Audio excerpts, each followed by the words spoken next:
जय हिंद, नमस्कार। मैं अमर कुमार एक बार फिर से आप लोगों का स्वागत करता हूं अमर स्टडी मित्र के यूट्यूब चैनल पर। तो दोस्तों, हम लोग जीएस सुधा बुक को पढ़ रहे थे और हम लोग जो था ज्योग्राफी पढ़ रहे थे। आज हम लोग का ज्योग्राफी जो इंडियन ज्योग्राफी है उसका लास्ट चैप्टर है प्रजातियां एवं जनजातियां। इसके बाद हम लोग वर्ल्ड ज्योग्राफी स्टार्ट करेंगे। काफ़ी इंटरेस्टिंग रहेगा वर्ल्ड ज्योग्राफी। तो ये प्रजातियां एवं जनजातियों को आज हम लोग अच्छे से कवर कर लेते हैं। ज़्यादा बड़ा टॉपिक नहीं है बट क्वेश्चन यहाँ से बनता है।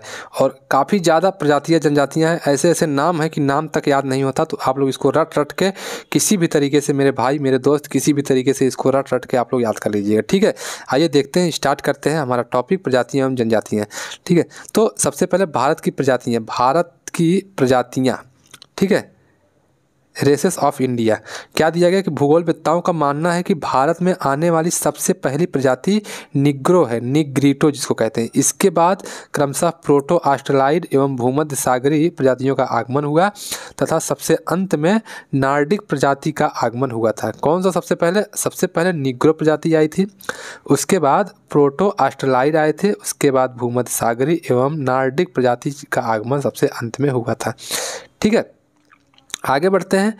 आगे है प्रोटो ऑस्ट्रेलाइड एवं भूमध्य सागरीय प्रजातियों से मिलकर हड़प्पा सभ्यता की शुरुआत हुई थी। ये हड़प्पा सभ्यता में जो लोग थे वो प्रोटो ऑस्ट्रेलाइड थे और भूमध्य सागरीय प्रजातियों से संबंधित थे, ठीक है।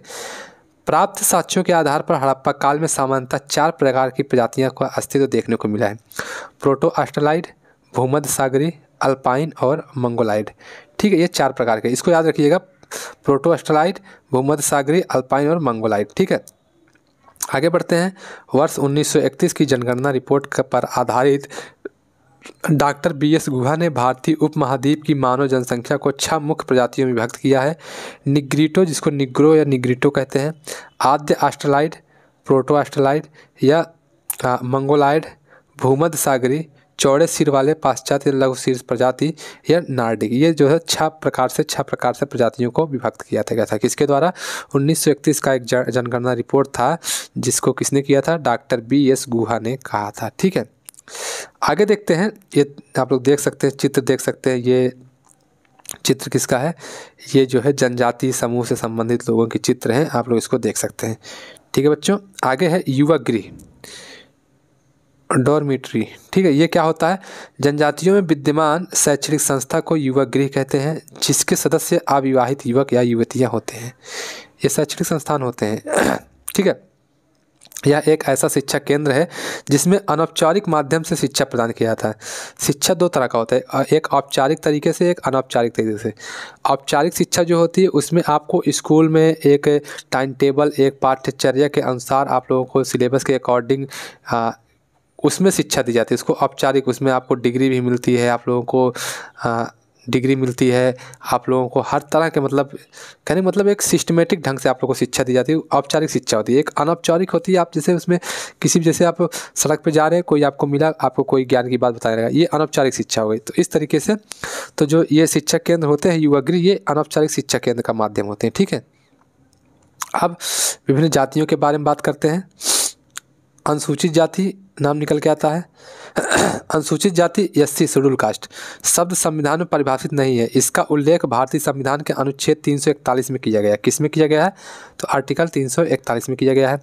गिरिजन शब्द प्रयोग अनुसूचित जनजातियों के लिए होता था तथा महात्मा गांधी अनुसूचित जाति को हरिजन शब्द से संबोधित करते थे, ठीक है, हरिजन शब्द से। सर्वप्रथम अनुसूचित जाति का प्रयोग साइमन कमीशन ने 1927 में किया था, इसको भी याद रखिएगा। सर्वप्रथम अनुसूचित जाति का प्रयोग किसने किया था? साइमन कमीशन ने 1927 में किया था। भारत की किसी भी जाति को अनुसूचित जाति घोषित करने का अधिकार भारत के राष्ट्रपति को, किसको है? भारत के राष्ट्रपति को, ठीक है। अनुसूचित जनजाति, शेड्यूल्ड ट्राइब, एसटी जिसको बोलते हैं। जनजातियों के लिए आदिवासी शब्द का सर्वप्रथम प्रयोग ठक्कर बप्पा आदिवासियों के पितामह ने किया था। भारतीय संविधान सभा के सदस्य जयपाल सिंह ने सर्वप्रथम जनजाति के लिए आदिवासी शब्द का प्रयोग किया है, जयपाल सिंह ने, ठीक है, इसको भी याद रखिएगा। अनुसूचित जनजाति शब्द का प्रयोग सर्वप्रथम संविधान की 5वीं अनुसूची में किया गया है। किसमें हुआ है? 5वीं अनुसूची में अनुसूचित जनजाति शब्द का प्रयोग हुआ है, ठीक है। भारत की प्रमुख जनजातियाँ कौन कौन सी हैं इसको देख लेते हैं। ऐसे ही बॉक्स में है डिक्टो पॉइंट टू पॉइंट आप लोग याद रख लेंगे और जो क्वेश्चन पूछेगा उसको आप लोग सही जवाब देंगे। ठीक है, अरुणाचल प्रदेश से संबंधित कौन कौन सी जनजातियां हैं? खमपट्टी, अबोर, डफला, गलोंग, गोम्पा, सिंगपो। डफला और गोम्पा ये सॉरी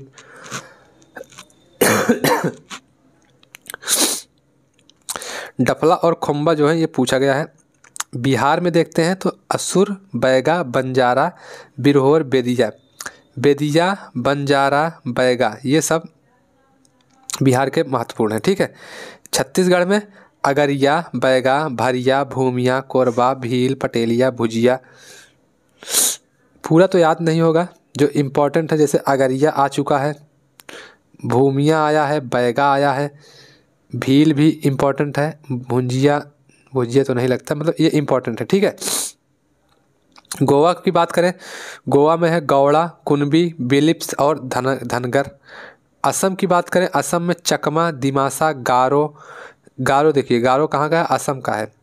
ठीक है, हंजोम, खामती, कार्बी, अबोर भी इम्पोर्टेंट है, मिकिर भी इम्पोर्टेंट है। ठीक है, इसको याद रखिए। जो इम्पोर्टेंट करना उसको आप लोग डिक्टो लिख के मेरे भाई उसको लिख कर याद करना है। ठीक है, ऐसे नहीं याद होगा जनजाति, इतना ढेर सारे जनजाति के नाम है ना, भूल जाएंगे आप लोग। ठीक है, गुजरात की बात करते हैं, सिद्दीस, कोलघा, कोटवलिया, पाधर, टोडिया, पटेलिया, चारण, कथोड़ी।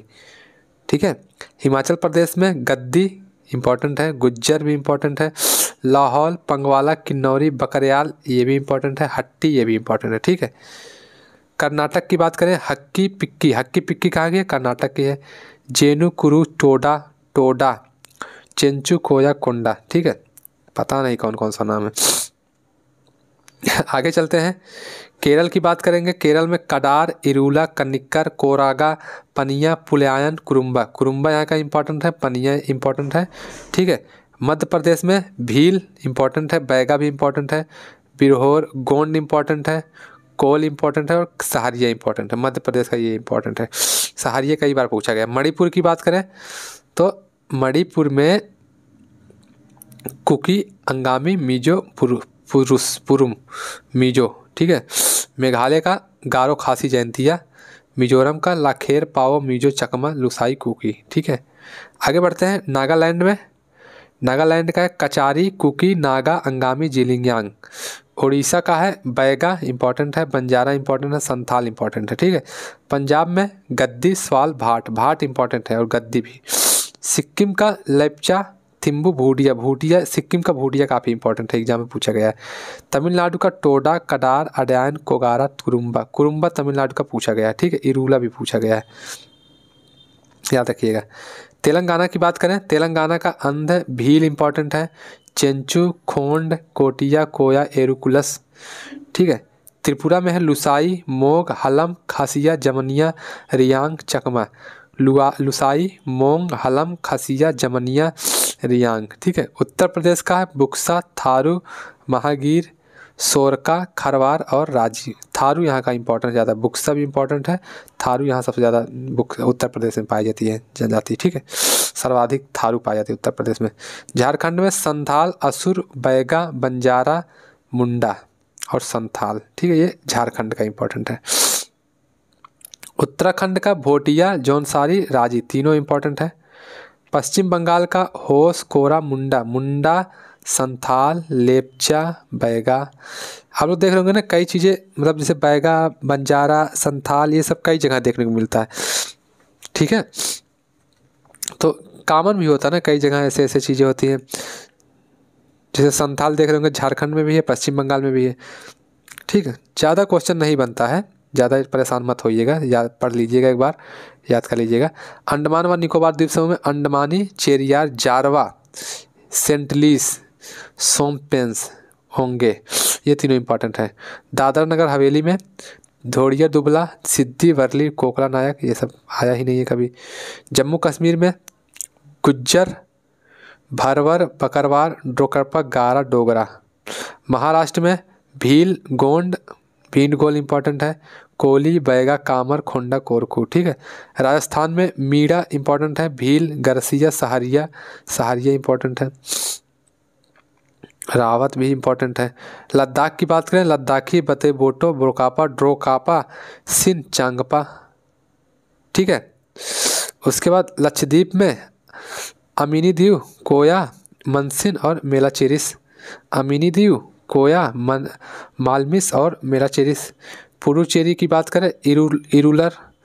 आंध्र प्रदेश की बात करें, आंध्र प्रदेश तो चेंचू, गुड़ावा, कोंडा, डोरा कोंडा, कापू कोंडा, रेड्डी, खोंड, वाल्मीकि। वाल्मीकि इंपॉर्टेंट है यहाँ का रेड्डी इंपॉर्टेंट है और कोंडा भी इंपॉर्टेंट है। ये सब इंपॉर्टेंट, कोंडा। ठीक है, इतना ही है, ज़्यादा कुछ है नहीं। इसको आप लोग लिख लिख याद कर लीजिएगा।